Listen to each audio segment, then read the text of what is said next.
Welcome to the Savage Worlds GM podcast. I'm your host, Jared Savage Daddy Gunning. This episode brought to you by the soon coming Dead End Jumpstart. Be on the lookout on Drive Thru RPG. If you want to follow us on social media, we're at SWGM Podcast on Facebook and on Twitter. Drop by the YouTube channel, like, subscribe, share, watch the video compilation of the live streams there at youtube.com/Savage Worlds GM Podcast. And we're also on sorry, did not mute the live stream, so I was hearing myself talking and it completely screwed me up. So Burn moment brought to you by if you like what we're doing, you want to get behind the show and support it, feel free to do so. Throw us a buck on patreon.com/SWGM podcast. And last but certainly not least, on iTunes. Go ahead and subscribe for the weekly show there at itunes.com/Savage Worlds GM podcast. And if you're watching the live stream of the show tonight, feel free to participate in the chat. We do bring those topics and questions and comments into the show live and share them with the audience as well. Tonight's topic, the new kids, the new crowd. This one put forth by Art Fernandez, our Patreon. Okay, so if you're playing the bingo game, Jared has mispronounced the name and screwed up the show ending. You're 2 shots in under 30 seconds. You're welcome. So we're talking a Patreon's sponsored topic tonight, bringing new players into the hobby, more in general the hobby and more in specific into Savage Worlds. Here to discuss it, Chris, the Savage Bobby Fox. Oh, that intro was rough. That was rough. Dave, the Rules Maven Scott. Greetings and salutations. And Dustin, the Savage Zealot Smith, hashtag ball gag. It's hashtag Team Crazy Glue. Team Crazy Glue. There you go. If you don't know what that means, go ahead and just search for that hashtag. So, gentlemen, let's talk bringing new players into the hobby. And we're going to go ahead and put a boundary on the situation with this discussion is not necessarily about any specific age, just new players in general. So if that's bringing, your nieces and nephews into it as being the cool, fun uncle that rolls dice and does make believe, feel free. We'll have that discussion. If it's trying to convince a Pathfinder player to drink the Savage World Kool-Aid, let's have that discussion. Yeah, I need help with that. And so it's a smorgasbord, open-ended conversation, not restricted by age as part of this topic. Well, I think perhaps the first place we should start is that this isn't just an age question. Because I know that was kind of the thing we had to kind of drill into with Art a little bit was he talking about bringing specifically like younger gamers in who don't have a lot of life experience, or was he just talking about someone who's never role played? And he said, he wants to talk about the broader they've never role played. So it doesn't matter if they're 8 years old and just at that cusp of being old enough to handle all the mechanics and everything, or if they're 80 and just happen to want to sit in on a game session. It's someone who's never gamed before. And I think that's definitely it's an interesting place to be at, especially right now, because right now, effectively, none of us have played this game. Yep. Eric from the other podcast over on the Wild Eye actually said this recently, that he finds himself in a interesting position with the other two hosts of his podcast because he had more experience than both of them combined with Savage Worlds, and that's not true anymore. Like, our combined total of years of playing Savage Worlds on this podcast means fuck all compared to the fact that Suede just came out like less than a month ago, and everyone's brand new because it does play well. Shane is very quick to say they didn't make any big, wide, sweeping changes, and really, I think they did make a few, but there's so many micro changes. It doesn't feel like the same game. So we're all learning how to walk again.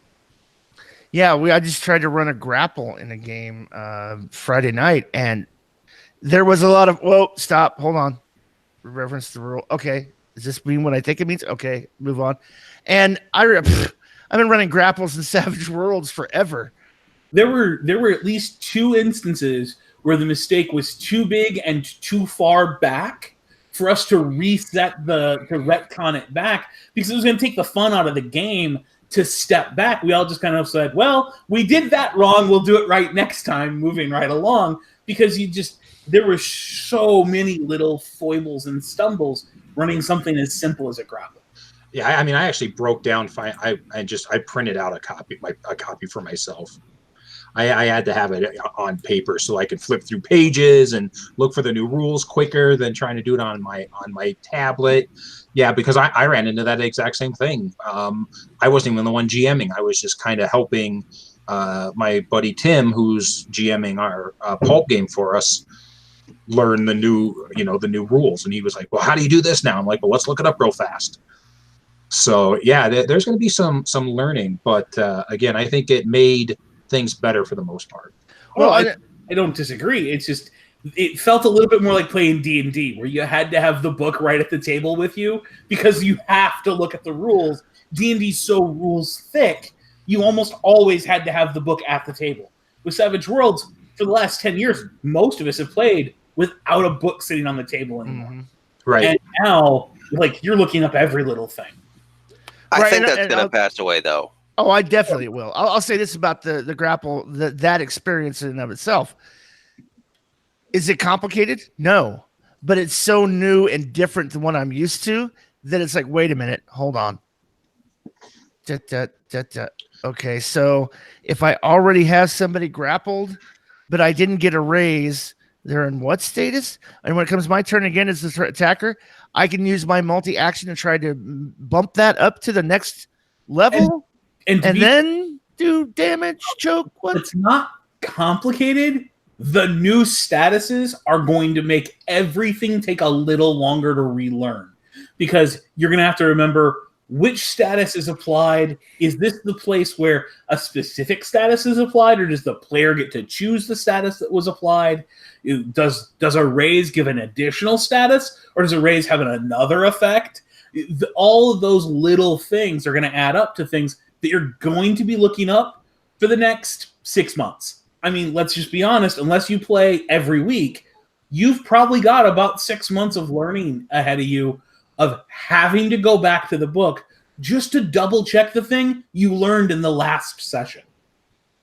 Yep. I will say this, that once I get used to it, or once you as a GM get used to it, if you have any experience with Savage Worlds, it'll settle in, but you've got to overwrite that hard drive of what you're used to. It's just, and it's chugging through that. Oh God, this is different. This is not how I'm used to doing it. And Dave's absolutely right. I run, and I don't know about Dave. I'm pretty sure I speak for Dave too. I run without the rule book. I've been running it so long that I rarely even need to reference anything. The only time I can honestly say I've had to pull the rule book out in the past, I'm going to go so far as to say the last 3 years, is when we ran the first situation where we had a vehicle hit a player, and suddenly you had vehicle versus soft target damage, and I had to look up and relearn the collision damage because it was something I just didn't use a lot prior to about 3 years ago. Vehicles always hit other vehicles on a rare occasion back in my pirate game where someone would do a ram, but for the most part, like a single cannonball was all it took to blow anything up in that game. And then the other time I'll look anything up in the book recently, again, the last 3 years or so, is when I'm asked officially, hey, Dave, what's the rule on X? And even if I know I can quote the rule verbatim, I've looked in the book just so I can give a reference page number for where that rule is found. And again, that's only when I'm being asked for the actual rule. When I'm asked my opinion, completely different. But if you ask me a rule, you're going to get word for word what the book says with a reference as to where I found that. Because that's who I am in the community. I'm that guy that's known for knowing the rules. I want to make sure that if I give you that information, it's 100% correct. That's, I kind of hang my name on that. The Savage Maven is what I was called for quite some time. So let's start with if I were going to bring somebody into the hobby as a young person, without being the creepy older guy, middle-aged guy who's role playing with kids, in that whole thing. What's the earliest age you think would be suitable for this version of Savage Worlds? So Let's start there. I can speak to that. I run twice a month Sunday game. I'm running last Suns right now, so I'm running Deadlands, and I've been running for this group for quite some time. And my buddy's nephew, who just turned 10, wanted to give the game a try, and it was kind of thrust upon me. It's like, hey, my nephew wants to try this. Do you mind if he sits in on the next game? And me being the nice person I am, who doesn't like to say no and be a jerk, I'm like, sure.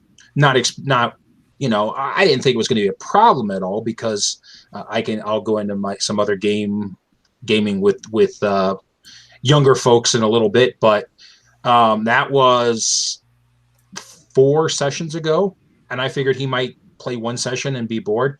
He's been there at every session. He sits down at the table. We play for about 4 hours, and he plays the game. Now he still needs help. They still explaining some of the dice and what to roll, but he's 10 and he's picking it up, and he's doing those crazy kid things that you want to do what? Mm-hmm. And it's injecting a little bit of stuff into the game that's making me have to think and making it a little more fun. So, 10 years old, I think works just fine. So I think what I would put this as a gauge on it would be if the kid is old enough to sit through a movie. And I don't care if that's an animated, Disney princess movie, or if it's a Marvel action movie. If the kid is old enough to sit still and pay attention to something in front of them for 2 hours, that for me is kind of the initial break point. They have to have that maturity to sit still and pay attention to something that they're not physically doing. That for me has been the maturity level break point, I think.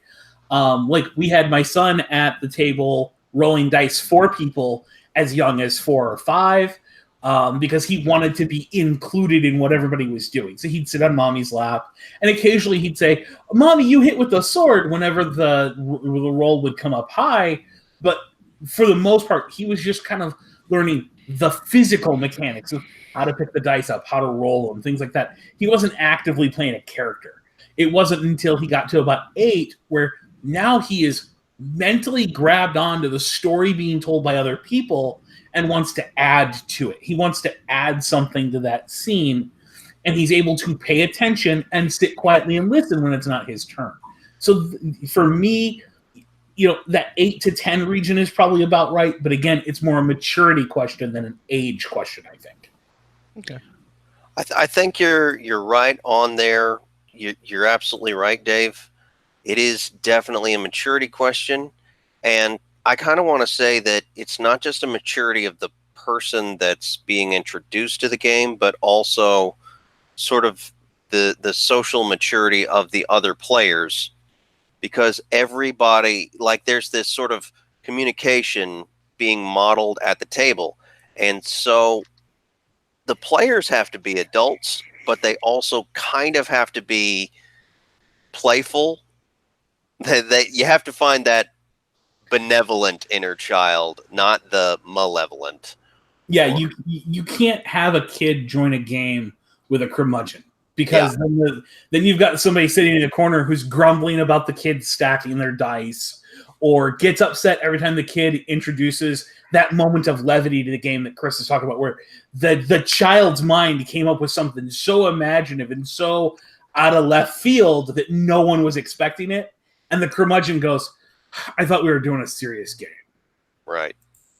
Yeah, I completely agree with that. And that's why it was nice to have them, his aunt and uncle because they both play, ask me if he could come in, because, they wanted him to give it a try. And it's worked out just fine. Now, his little cousin, the same exact day, was going to sit down. He wanted to sit down and play, and he never made it to the table. He decided he wanted to go play video games instead. And I'm like, that's fine. I'm really glad he chose not to sit at the table, because he would have been the one who would have been the big distraction, because he didn't really want to be there, but he wanted to kind of be there because his cousin was playing and his aunt and uncle were playing. But he just decided not even to play. And I'm like, all right, that's probably a good idea. Yeah, you get the kid who just wants to be doing what everybody else is doing rather than actually wanting to engage with what it is you're doing. Exactly. Yep. Well, I'll say this as the person whose moniker Savage Daddy comes from people watching me run Savage World's version of My Little Pony for 9 and 10-year-olds at cons. I'll say this. I think really the ideal age for me would be no later than tweener. I mean, no earlier than tweener. So maybe 13, 14, maybe 12 and up, because number one, I prefer to run games that are a little dark, and I want somebody who can handle a PG-13 rating, quote unquote. So I wouldn't ideally want a game for somebody, run a game for somebody ideally on a consistent basis that wasn't at least 13 or 14, or at least a teenager in their early 20s. I say if I have my druthers, do I think it's bad to run something for somebody who's 8 or 10 or that young? No, not at all. But I love our comment from Ruben Rivera in the YouTube comments here, because he wasn't aware that that's where Savage Daddy he had an entirely different idea. Now, I do want to ask for clarification. Are you saying that you don't see that as a personal thing that you would enjoy, or is that also you don't think the average GM should run much below like a 12 or a 13? I would here. I'll put a clarification on it. If you're running for just children, 9, 10 all day long, go ahead. If your entire gaming group is made up of people in the same age group at the same level, 10 is fine. I agree that they have to have some level of maturity to be able to. I agree with Dave's measuring stick of, hey, they got to be able to sit through a movie and be quiet and be respectful of other people, and that whole social contract, unspoken social contract at the table. Absolutely agree. And if I'm running for a group entirely made up of that constituent audience, 10 is fine. But I don't think that's always the case. I think when people start talking about running games for children, they're picturing, oh, well, it's having, this preteen or this kid at the table with other experienced gamers. And in that situation, I would say it's my preference, because I would more likely be running with mostly an adult crowd who wants to bring in their niece or nephew. I would pretty much go, this is kind of an adult-themed oriented game. I mean, we're dealing with some violence and some other things. And I would want somebody who's around 13-ish. I would say at the very bottom of that scale. But I mean, that's a preference. I'm not saying that running it for a 10-year-old is wrong or anything else, or that's not a good age to do it for. I'm just saying that in light, as a counterpoint to what the other hosts have said, I prefer to run for no younger than about 13 or 14. Yeah, and it's mostly a subject matter issue rather than a maturity issue. Yeah, rather than an inability to play the game. And one of the first game groups I ran for was a group of, I would say, I don't know, I don't remember exact ages, but they were between 9 and 13. And I started in a game store, a local game store, because they had asked me, because I was running daycares at the time in elementary schools. And so they had asked me, hey, will you come and start running games? We want to try to get the younger crowd in here and playing games and learning games. And up until about a year ago, I still ran for 3 of those guys. I call them the boys. And a lot of them are married now, have kids, have gone off to college. That's kind of what ended up breaking up the group, as they all grew up and graduated high school and got jobs and went to college and military. And so, and it was a great group. I loved running for that group. And it was always a lot of fun. I believe it was a change in your schedule with that group that actually dropped you out of Dead End. Yeah. When we were starting the second playthrough of Dead End, you had changed the gaming schedule with that group, and they're so important to you. You gave up the Friday night zombie game with the hosts of the podcast. Yeah. I don't talk to a lot of them very often anymore. It was, I kind of miss talking to them all because that was 13 years probably that I ran for those guys. So, maybe a little less, but, and the group was very fluid. I mean, there was probably 5 of them who were consistent that entire time, but, it was that fluid group, and people would come and go, and so it was a lot of fun. I really enjoyed it, and I never had to change the way the game ran. I never had to change because we did a lot of fantasy in the beginning. We started with D&D 3.5, and I've told this story where I came into the game store one weekend and said, "Hey, we're changing the game to this new game called Savage Worlds that I found," and and I knew all the parents, and they knew about, the kids had gamed before. So, that's something that you have to keep in mind and understand too, from the parent standpoint. What are those parents expecting from the game if they're not there?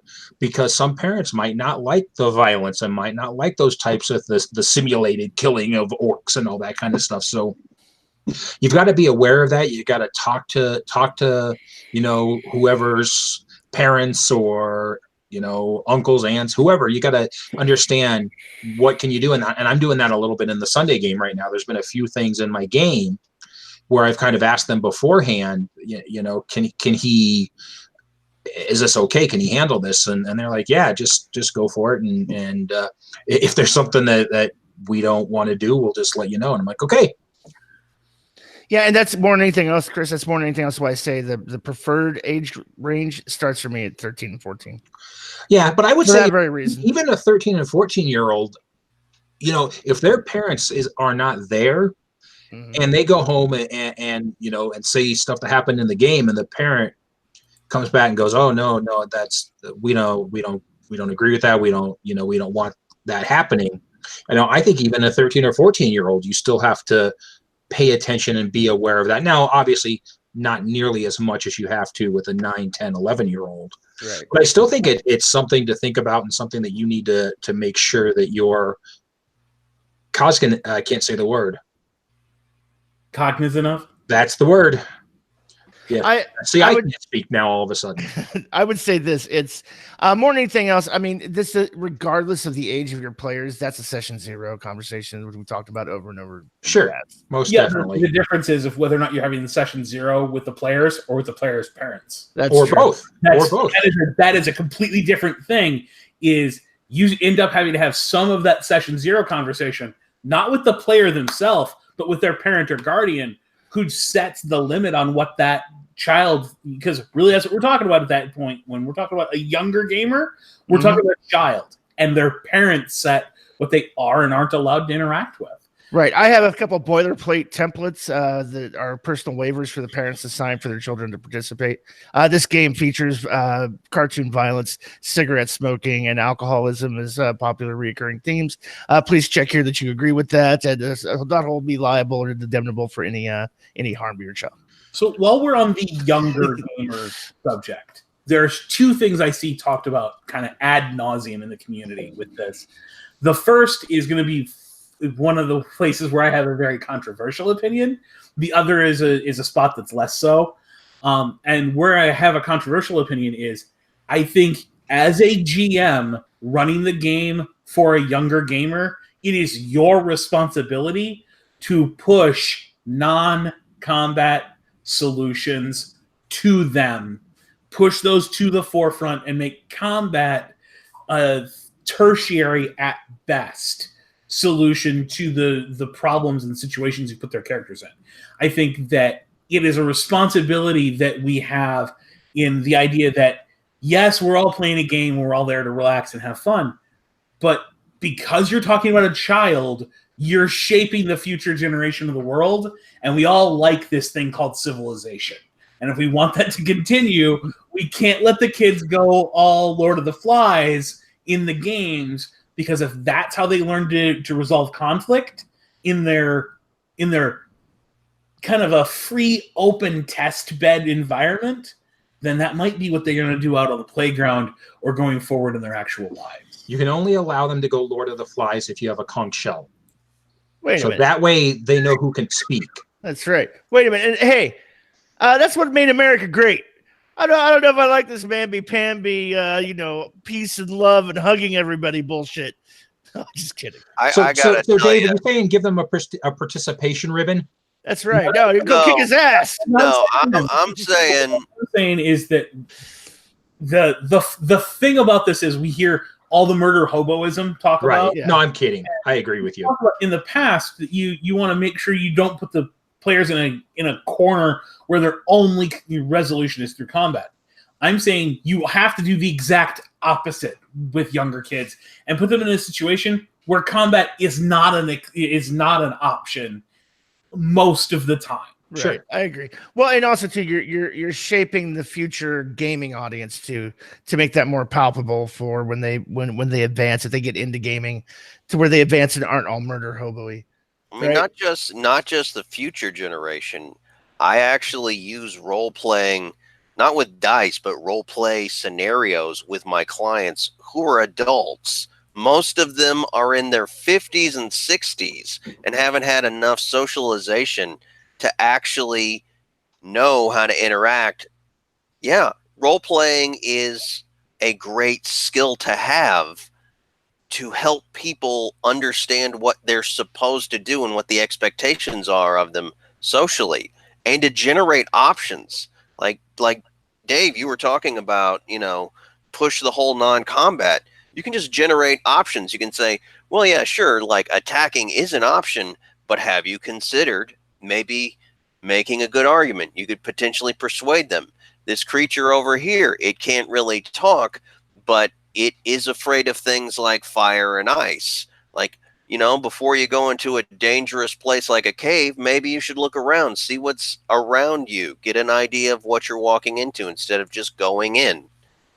Right. And also too, part of that too is role playing your NPCs that are not, overtly hostile from the go. Right. Yep. Yeah, you play the more comical goblin rather than every goblin they meet is the sinister D&D goblin with the dripping fangs and the long poisoned knife. I'm going to do a jib. I'm going to do a pole jib. I'm going to tell a story. One of my favorite role-playing moments with another member of this podcast who's not here with us tonight, Greg, the person who plays Greg. He plays a goblin. He's playing a goblin in this kind of serious fantasy, kind of dark fantasy. We come into this town. The humans get involved. The humans and other races get involved in this barroom brawl and are basically hauled off to jail. And Dave asks the player, well, what's Greg doing? Well, Greg's like, he's found himself a couple of squirrels and he's eating, having a light late night snack. And Dave goes, okay. So it's very close to sunset. It's right, very, very almost getting dark.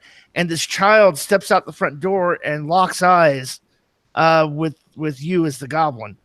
What does he see? And the character goes, there's a brief pause and then an over-exaggerated toothy smile. And it's meant to be put the child at ease, but it's all sharp fangs, dripping blood. And he's sitting there holding a squirrel he's been eating out of. One of my favorite moments in roleplay, just for the comedic part of that, is like he just flashes him a huge forced grin, meaning to be sociable, and it completely terrifies the child. That's awesome. That is awesome. Yeah. Okay, so I think I've kind of beat the horse a little bit about playing with young children. Well, I did say I had two. You did. One was that. The other is I don't think you have to dumb the rules down for them. I agree. I think that Savage Worlds kind of comes with multiple layers, and I think the best thing to do is to not introduce too many layers of the rules. If the kids aren't ready for a mechanic that is layered in depth, then just don't introduce that. Introduce a social conflict where the kid makes a dice roll of one of the approved skills for social conflicts and then gets or doesn't get the token. don't put them in a situation where now they have to decide, well, am I doing an intimidation or a persuasion or don't put them in that moment where they have to pick too deeply. Just kind of ramrod that through a little bit, but don't dumb it down. If they say they want to do a grapple and they want to aim for getting the opponent both bound and entangled, well, let them. Let them engage as deep as they want to go, but don't kind of throw them into the deep end. Right, and I would say don't. I think it's one of my flaws as well. Is trying to explain the rule before we actually just play the rule. Just play the rule, and if questions come up, explain it afterwards. I think that and this is regardless of what age group you're playing with. We're talking about Savage Worlds in general. Have a cheat sheet for the top 3 things that you need to know as a player of Savage Worlds. Number 1, spending bennies, soak wounds, how to calculate wounds, and then explaining how the dice work with the wild die, exploding die, and taking the highest of the 2, because people are going to want to add them. That's just the nature of the game. When you first come to it, They want to add them together. And when you say, "Oh, that exploded, rolled again," what? Huh? So those top 3 things is teach them the basic dice mechanic. Let them know about how to spend bennies to soak wounds, and then make sure you're telling them about No. how to calculate a wound. You have to be pedantic. You don't let them say that the dice exploded. You have to correct them and tell them it aced. Oh, it aced, right? You have to correct them and say, no, that's a success with a raise. And it stops at with a raise because this is a combat attack and doesn't get the benefit additional raises. You have to be pedantic. Of course, I'm being fucking sarcastic. For those of you who are wondering, yes, he's being sarcastic. Or just focus on one of those things at the beginning of every session. When we say in Colorado, our dice explode. Yep. Right, because you guys are the Rockies. So, and you got to be careful. And sorry, Dave, here comes the obligatory story. You have to be careful about your brand new players. And we're not even talking about children. I'll talk about a grown adult who wanted to get in on Savage Worlds when we first started running Dead End, and was brought over by a mutual friend saying, "Hey, I love the zombie genre. I love role playing. I want in." And asking, "Well, have you ever played Savage Worlds before?" "Nope. But I'll be happy to go get the rule book. I'll buy the rule book. Whatever you guys need me to do, I want in." And I remember telling this player, "Okay, I mean, I'm not opposed to you playing, but you may want to go play in a couple other Savage Worlds games because this is not that game. This is very, very brutal." The number one thing that the player learned to play Savage Worlds with the concept of you can't spend bennies to soak wounds. So he learned the setting rules, and in his mind, those are the core rules. And when we transitioned out of that game into an ETU game, the first time he took 4 wounds, he was like, "Well, crap, I'm dead." And we're like, "What are you talking about, dude? You got 5 bennies sitting there. Soak a wound." And he just blank face. "What? What are you talking about?" You can. What's this wound soaking thing you speak of? What are you talking about? Because he was so mired in Dead End, but not being able to, because that was his introduction to Savage Worlds. So I mean, you got to be, if you're running an odd setting rule, and you're bringing in a new player, just in general, do them the favor of explaining, "Hey, this is particular to this setting." And shout out to a great player, Pat. If you're out there, come back. We need you on Friday nights. Yeah, that'd be awesome. But no, the fun thing with a brand new player that I love probably the most, and this is regardless of age range, is if they've not role played before. And I'm not talking about the guy who used to play D&D and is coming over Savage Worlds. They've never done it before. Yep. No experience. They come to the table with a completely fresh perspective, and they ask to do all kinds of shit that an actual dyed-in-the-wool role player never will. These are things that you just can't. You can't give away enough bennies. You can't beg your players enough to do it. Only a new player can do it. And when they do, everyone at the table will look at them like they just grew a second head because they can't believe that someone would say that. And then they'll look at you like you grew a third head when you say, you absolutely can do that, and award them a Benny for it. Right. You know, and by this, I'm talking about the player who wants to introduce a cursed item on their own because they want their character to have to struggle with a curse in the game. Or the player who says, so I open the secret door and find a treasure chest that bites my hand.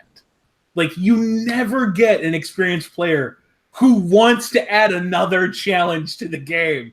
But those new players, bless their hearts, they want to do fun and interesting things all the time. Right. Over the past weekend, I was at MarsCon, and I was in a superheroes game with Sean Patrick Fannin was our GM, and Sean Masters from the Voice of Hope podcast was one of the players. And he actually role played some of his disadvantages. He was sort of the Iron Man of the bunch. And he said, okay, well, I've used so much power that my suit shuts down and I'm vulnerable. And SPF, he was like, you know what? And he passed him. They're running a different system. They're actually about to kickstart Prowlers and Paragons. But it's a fun system. It's a fun game. He said, you know what? That is awesome that you're doing that. And he gave him a resolve, which is that system's version of a Benny. And you're right. Like, the players that will actually go in because they are so caught up in the moment. In that game, we had 2 new players who had never role played before at all. And they picked it up within the first 3 or 4 sessions, and they were coming up with their own ideas, and they were like just really getting into their character and sort of absorbing and giving the characters their own voice. But they were also picking up the rules really easy too. I mean, so it's a D6. It's kind of like WEG almost. It's like you drop down a bunch of D6s and you pick up the evens. And it was like, at first it was a little sketchy, but after maybe 10 or 20 minutes, everybody was just figuring out what to do, and they were just going with it. They were getting involved and engrossed. And you're right. People do kind of come up with that. Well, I think the interesting thing too, right? The interesting thing with somebody who's new to role playing, when they go, well, what is this thing you do every Friday night? And you go, well, it's nerd poker. Mm-hmm. Is really what it is. We all get together on Friday nights. It's kind of like a regular poker game. But it's really guys sitting around tables shooting the shit. We're role playing. And so role playing. What if you ever played make believe? Cowboys and Indians. Make-believe with rules is what I say. Yeah, war as a child. It's that with some dice that you roll to figure out some rules. The thing I love about that is the new players coming in, they're focused on this is about taking on the role of an imaginary character, and that's what they focus on.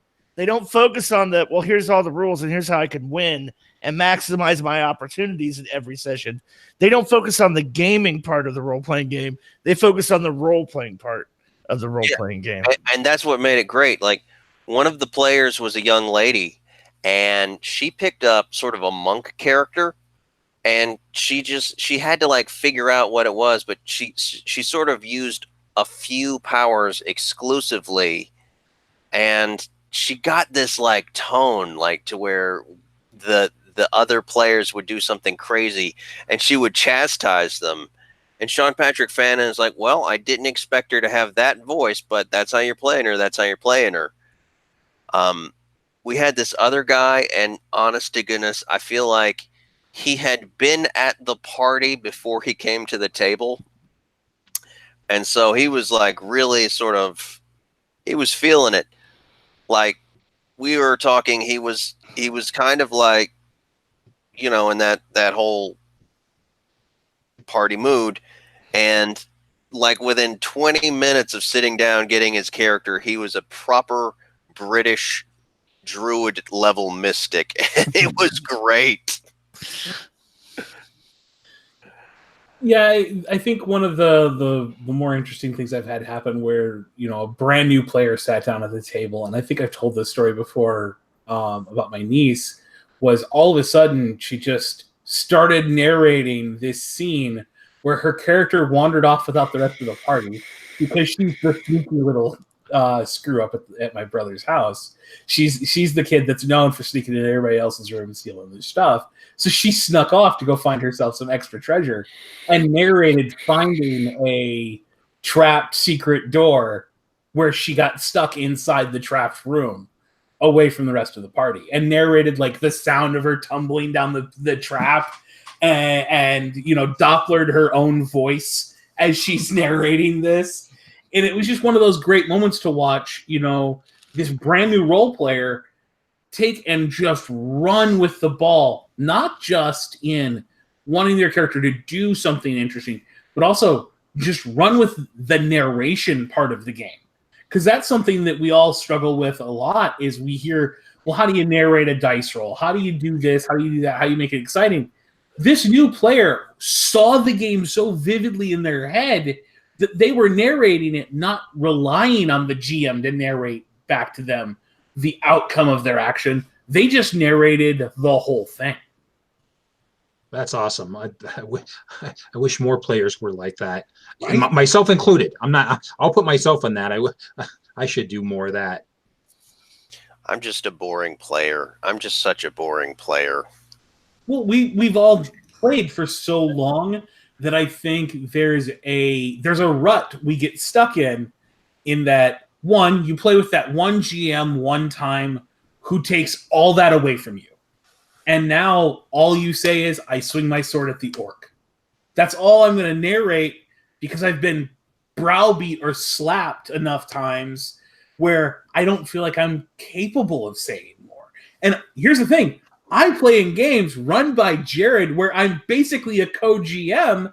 I still don't do it.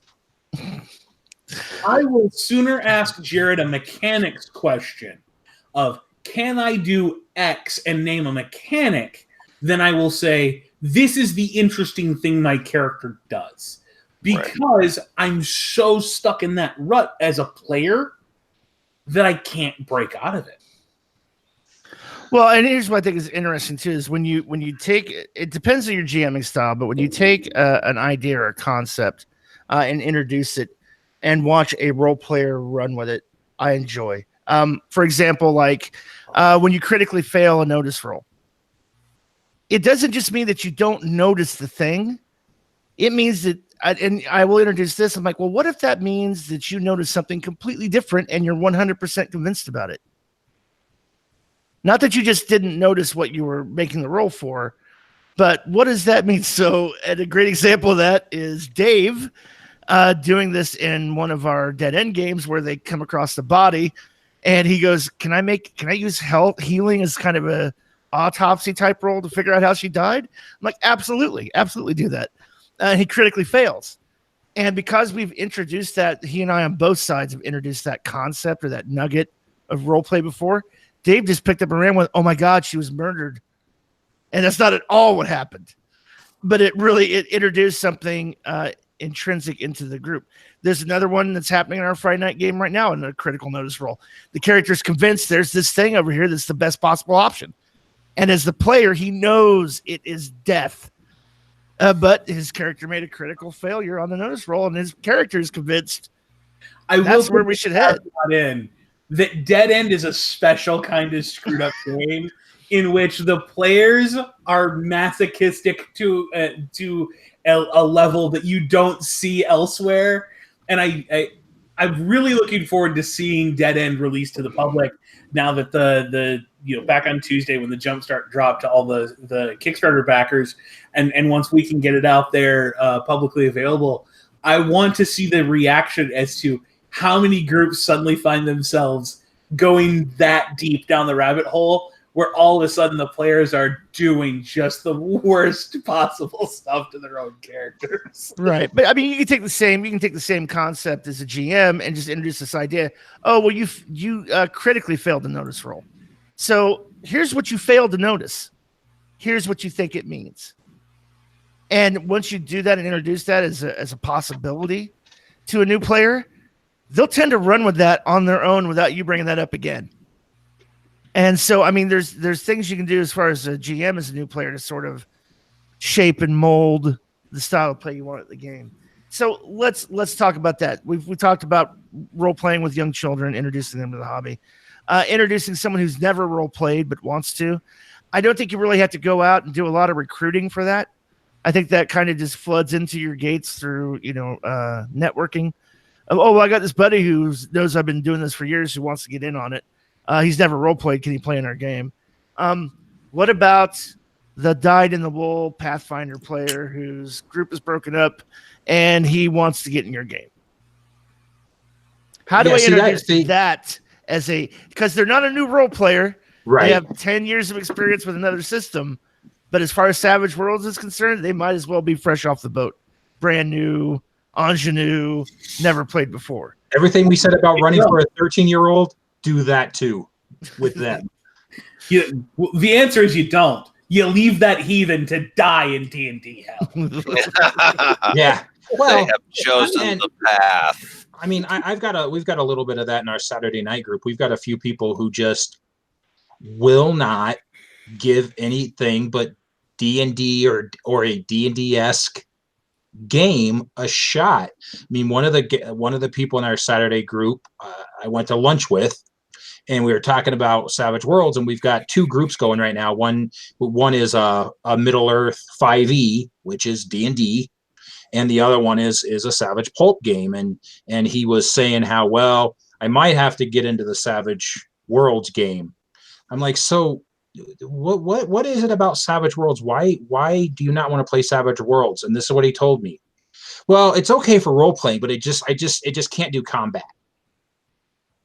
I don't like the way it does combat. No, he can't control combat is what he's saying, because that's what it comes down to. He cannot control combat. And they don't take 2 and 3 hours. I honestly think that's part of the thing, is that if you get in a Savage Worlds rhythm, you can get a combat done pretty quickly, and it doesn't last long enough to keep his attention, because he is a combat monkey. That's what he likes to do. Well, that's one of I can kind of understand that. Like, if you're really skilled at something, wanting that to be the thing that you're focusing on and wanting that to be the thing that you're doing. And yeah, I've tried to convert some Pathfinder players. Some of them have actually stated that they are beginning to like Savage Worlds more because there's more of an option to role play and they get through things quicker. But others hate it because in their mind, they are like a living calculator. And all they do is they add up the stats, and in their mind, they can beat anybody. But Savage Worlds has that randomness, that absolute randomness. That ability for a novice peasant with a rock to kill your legendary plate-wearing, combat monkey with a single Savage Worlds happen dice rolls. I cast Smite on a pitchfork and throw it. Yeah, that just, what he said that to me, I was just like, to me, and I shouldn't feel this way. He can like what he likes and play what he wants to play, but I don't get it. I just don't get it. And one of the other players who's not here anymore, he's moved out of the state. He's a math major and said the math confused him. So this is what I will say to that, Chris, and it well and truly to me frames the whole discussion, is some people don't want to play a different mechanical system. And other people enjoy a different mechanical system, regardless of if you played the exact same game every week using a different game system under it. And a great example of this is a friend of the show, Jamie Pearson. Jamie can enjoy Savage Worlds for what it brings to the table, while at the same time wanting to play D&D because he wants that mechanical feel on that particular night, whereas he wants Savage Worlds when he wants Savage Worlds. But he could play the exact same fantasy game through both systems equally because he's adept enough with the system.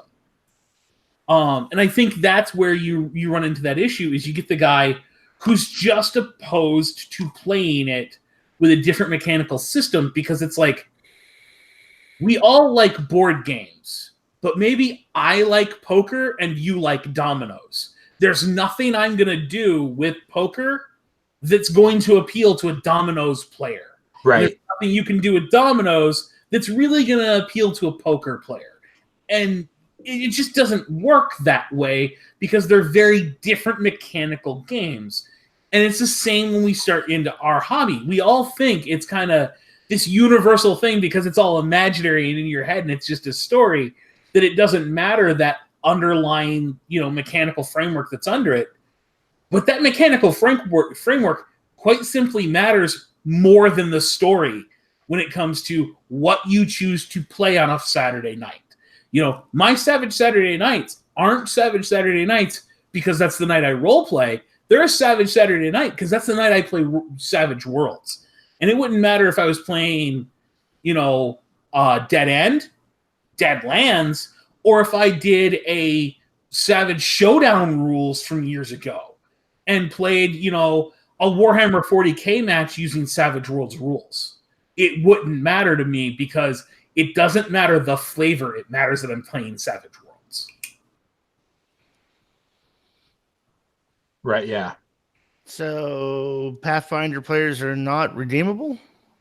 I'm not saying they're not redeemable, but I'm saying that there's going to be that Pathfinder player who doesn't want to be redeemed. He doesn't want to experience Savage Worlds because it doesn't matter how many taglines you out there. Fast, furious, fun, faster combats. It doesn't matter what it brings to the table because what they wanted to play was D&D.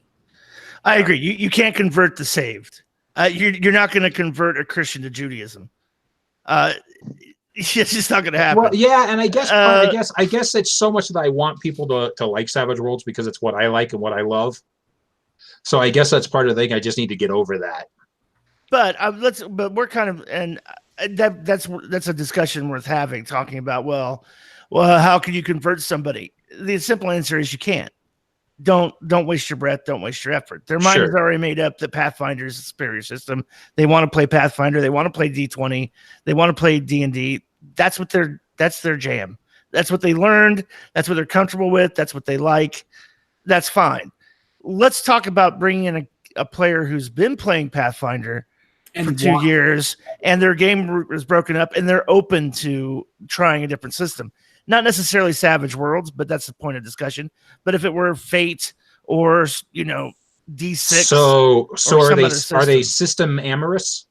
They're not. They're system. They're not system amorous. Or they're poly system.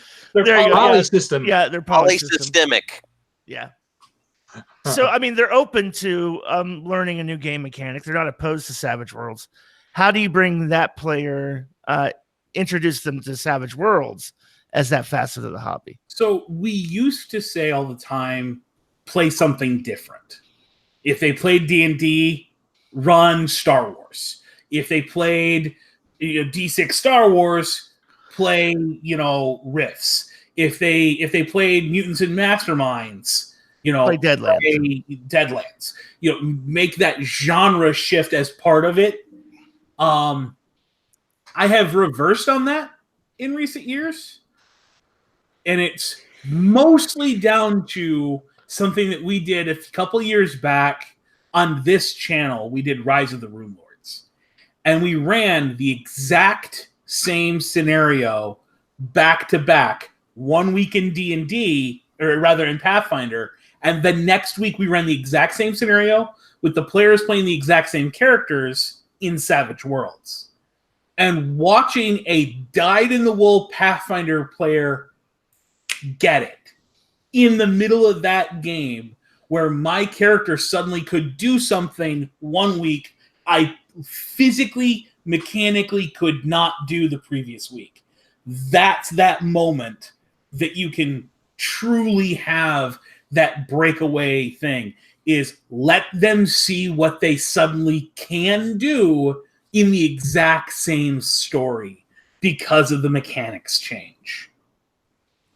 Yeah, we what Dave's referring to, We did a test run with a Pathfinder. What's their society captain? I can't remember. Never remember the name of their society. GM, venture captain. Venture. Yeah, I think it was. I think they were called venture captains. Yeah. So this guy was a venture captain. He's also played Savage Worlds. So we were like, hey, do us a favor, run us through the first introductory session of Rise of the Rune Lords, so we have an experience of what Pathfinder is in the situation. We didn't broadcast that one, I don't believe. I'm not sure if we broadcast You did that or actually. Not. We did. That was before I came along, but you guys actually you had videos of it. Well, we have videos of the Savage World sessions. I'm not regardless.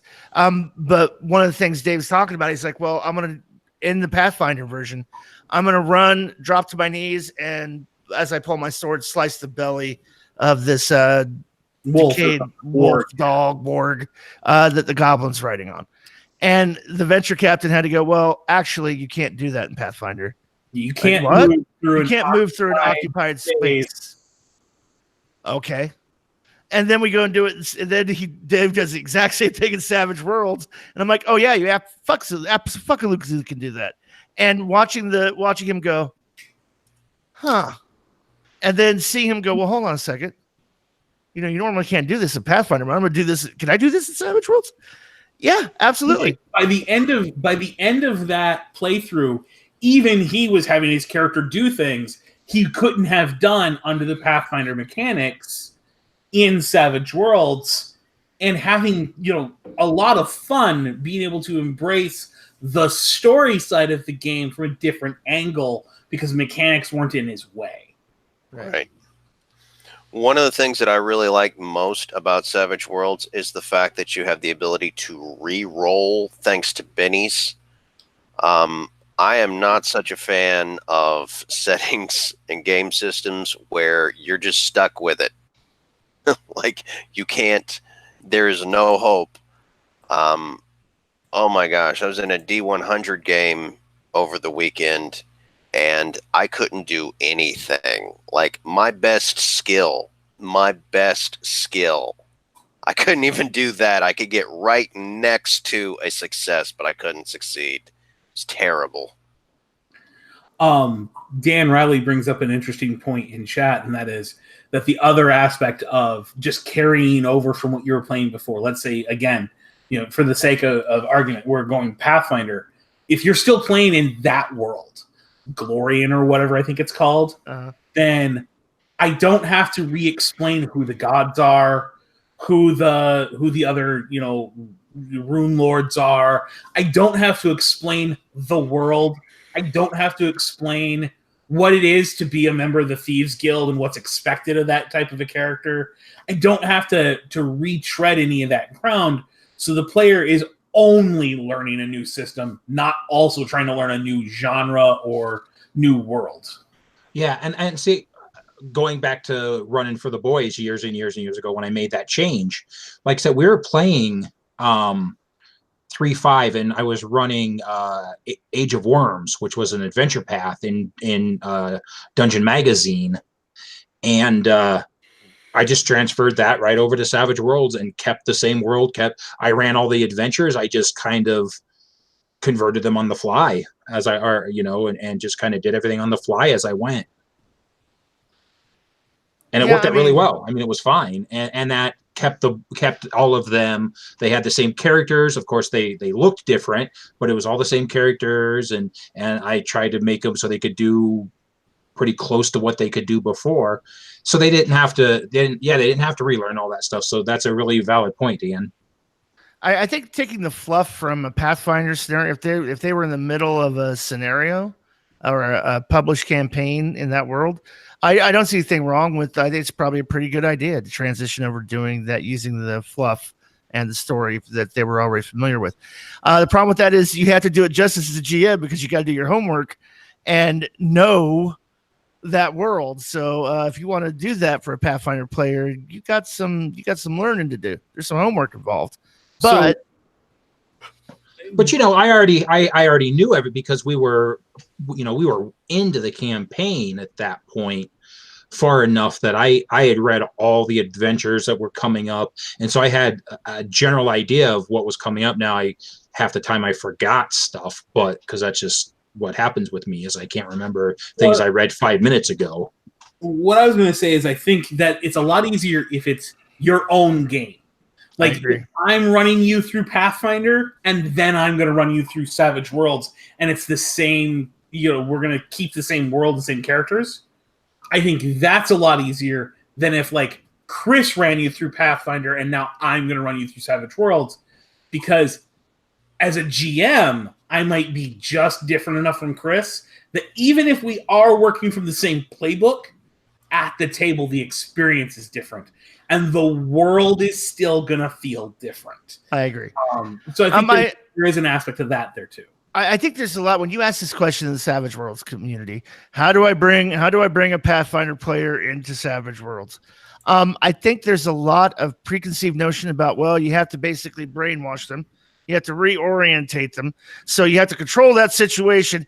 I don't agree with that. The whole, no, you got to completely wave completely off of fantasy. Do something different. So you don't have the arguments and the fights. That's not how it works in Pathfinder. I think what you need to do really is just sit down with the player one-to-one as a gamer, a GM and player and a gamer at the table and go, what do you want to play? Because we're in this very unique, rarefied era with Savage Worlds being a generic rule system. If they go, I want to play retro rockets and space bubble helmets. Done. Yeah. Done. Brand new Flash Gordon and play that. Oh, I'd like to play some kind of transhumanism thing. Oh, I thought Bright was cool. I'd like to do something like that. Fine. Find out what they want to play. Now, if they say, I want to play fantasy, then open them up to the idea of, okay, well, what is a troll like in your fantasy world concept? Yeah, are there trolls? Are there elves? Stone and Sun? Or yeah, I would say involve, if you're going to bring over a Pathfinder player, instead of trying to control and direct that player, involve them in world building so that they have a say in what a dwarf is in this world. If they want to play fantasy, they have a say of what the key races are in the world, how magic works, and all that, and then go apply Savage Worlds to it and play. And I don't think you'll have the same tug of war ideology at the table between combat is stupid or this isn't how it works. What do you mean there's no hit points? Because you're not comparing systems. The only place I will give a caveat to this is to make sure it's still something you want to play. Yeah. The last thing you want to do is hand carte blanche to another player at the table to dictate to you as the GM what you have to play through and end up playing something you have no interest in. And we've talked about that before. Is don't agree to run something if it's not something you're going to enjoy, because I've watched Jared go through this not that long ago, where he agreed to run kind of this CW drama level type supers game, and it was so lackluster and there was so little fun at the table that I watched his players just dropped out of the group over a few weeks. Yeah, to the point that Jared, after just a little mini campaign type run of it, canceled the game and brought around a different genre because it was so lackluster. He was hemorrhaging players at that point. Yeah, well, you got to remember as part of this conversation as well, you're always a player at the table too, and you got to get your fun as well. I mean, if you're not into it, you're leading that game.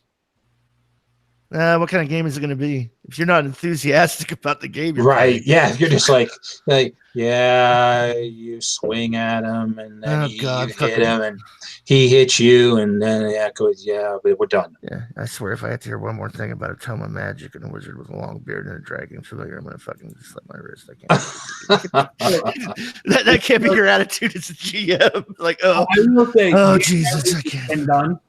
And in fact, the one we did, if you go back and look at the playlist for the Rise of the Rune Lords here on the YouTube channel, we used the iconic characters. Mauricial or whatever the names are. Like the actual iconic characters that are there were the ones we used. People have done some Savage Worlds conversions of those. I don't think any of the old stuff is going to work anymore because of Suede, but absolutely, it's been done to convert those characters. So it does exist, and I'm sure you could find newer versions of that here fairly shortly. Especially, someone mentioned it on the internet that it hasn't been done in Suede. I guarantee sooner or later it's going to pop up. Hint, hint. There's this new thing called swag that just might end up tiptoeing around some lines on that, and it might come out under a different name. Yeah. And here's the thing too. We did that not as part of a GM hangout. That was a side project because Dave and I and some of the other hosts were just so sick and goddamn tired of people saying, "Oh, Suede, your Savage Worlds can't do the Pathfinder." Oh, screw you. Yes, you can do Pathfinder and Savage Worlds. We did have a chip on our shoulder at that time. Yeah, it was a real. Oh yeah, hold my beer. Watch this. Kind of like, there you go. The whole first installment of Rise of the Rude Lords done in Savage Worlds. Now shut the hell up. Kind of attitude about it. But yeah, I think, it's like anything else. If you're trying to bring somebody into the hobby, you can't bring them in kicking and you can't drag them in kicking and screaming. They have to want to be there. And if they're interested, I think just to sum it up and close it down for this part of the discussion, make sure that you're reinforcing good habits in the players, instill in the players the habits that you want to actually have as players in your game. Don't dumb it down for them. They need to learn the rule system just like everybody else needs to. Don't coddle them, and don't make presumed conclusions about who they are as players or what they want to play. Ask. Dustin, you said you had a short story for the end of the episode? Short story? Yeah. Oh, I have a story for the end. Oh, it's after the episode. Never mind. Yeah, I just wanted to chat about something afterwards. My bad. You're talking about the post show there, Jared. Yeah. You give away the inside secrets. That was behind the curtain. There's no man behind the curtain. Yeah. Yeah. You're talking about the time period where after the show we talk about Chris behind his back because okay. So he has some shit. He has some new shit to tell about Chris from Fanning. I got it. Okay. It's 9:30. I'm really tired right now. Just so you know. Yeah, on that. So we'll wait till he falls asleep, and then we'll talk shit. Okay. So I will say that if we are talking about learning a new system, and Prowlers and Paragons really was a fun game, and Evil Beagle is about to kickstart it. So if you are interested in a superheroes game that kind of rolls on the D6s, go to look into it. It really was a fun game. Cool. So with that, until next time, this is Jared Savage Daddy Gutting for Chris, Dave, and Dustin saying keep rolling and stay savage.